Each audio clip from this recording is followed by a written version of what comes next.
আসসালামু আলাইকুম। Momo kitchen and village ফুডে আপনাদেরকে স্বাগতম। আমি একটা টমেটো আলুর ঝোল শর্টকাটের রেসিপি নিয়ে এসেছি। আমি একটা কড়াইয়ে প্রথমে তেল দিয়ে দিচ্ছি, তারপর দিয়ে দিচ্ছি পেঁয়াজ কুচি। এখন এটাকে আমি ভালোভাবে নাড়িয়ে ছাড়িয়ে বাদামি কালার হওয়া আসা পর্যন্ত এটাকে আমি ভালোভাবে নাড়াচাড়া দিব। বাদামি কালার হয়ে আসা না পর্যন্ত এটাকে আমি নাড়তে থাকবো। এখন এতে আমি দিয়ে দিব কাঁচামরিচ কুচি। এখন এটাকে আমি আবারও ভালোভাবে নাড়িয়ে ছাড়িয়ে দিচ্ছি। এটা ভালোভাবে নাড়িয়ে ছাড়িয়ে এরপর এটাতে আমি দিয়ে দিচ্ছি অল্প কিছু পানি দিয়েছি এই জন্যই মশলা দেওয়ার পরে যেন পুড়ে না যায়। অনেকেই পরে পানি দেয়, আমি আগে দিয়ে দিলাম। আপনারা চাইলে আপনাদের মন মতো করে নিতে পারেন।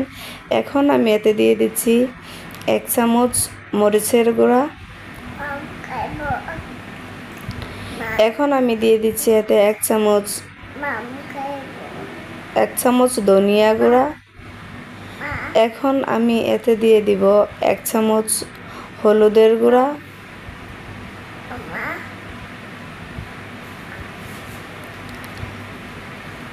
এখন আমি এটা ভালোভাবে নাড়িয়ে ছাড়িয়ে নিচ্ছি। এখন আমি এতে দিয়ে দিব 1 চামচ আদা রসুন বাটা। এখন এটা আমি ভালোভাবে মিশিয়ে নেব।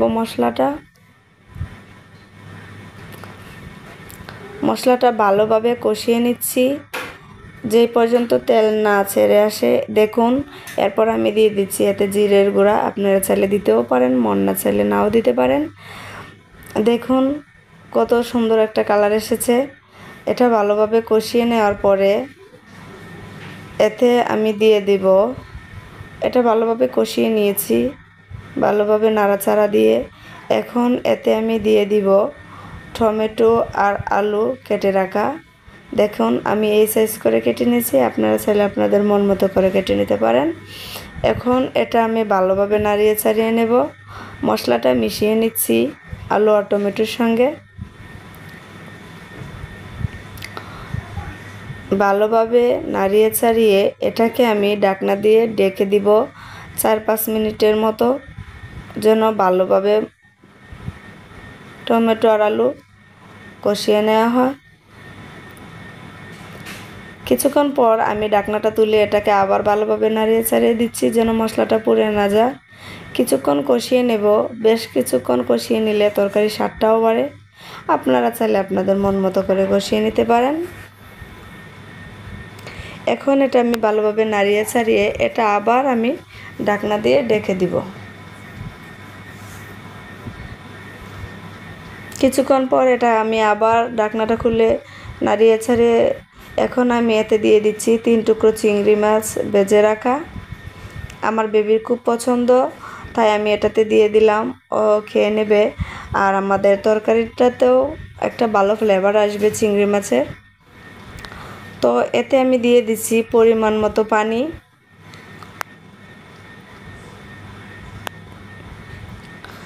আমি আবারও কিছু পানি দিয়ে দিব, দিয়ে এটাকে ভালোভাবে নাড়িয়ে ছাড়িয়ে ঢাকনা দিয়ে ঢেকে দিব। আপনারা চাইলে আপনাদের পরিমাণ মতো ঝোল দিয়ে দিবেন। এটা আমি ঢেকে দিব অল্প কিছুক্ষণের জন্য, যেন তরকারিটা সিদ্ধ হয়ে যায় টমেটো আর আলু।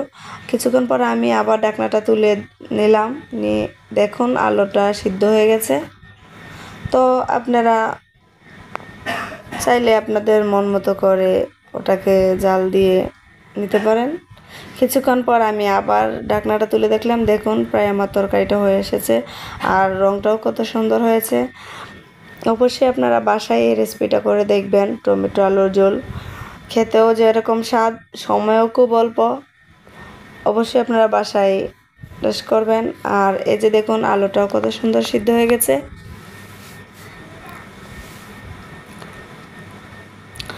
অবশ্যই আপনারা বাসায় এটা রান্না করবেন, দেখবেন কে কতটা স্বাদ তরকারিটা, সময়ও খুব অল্প।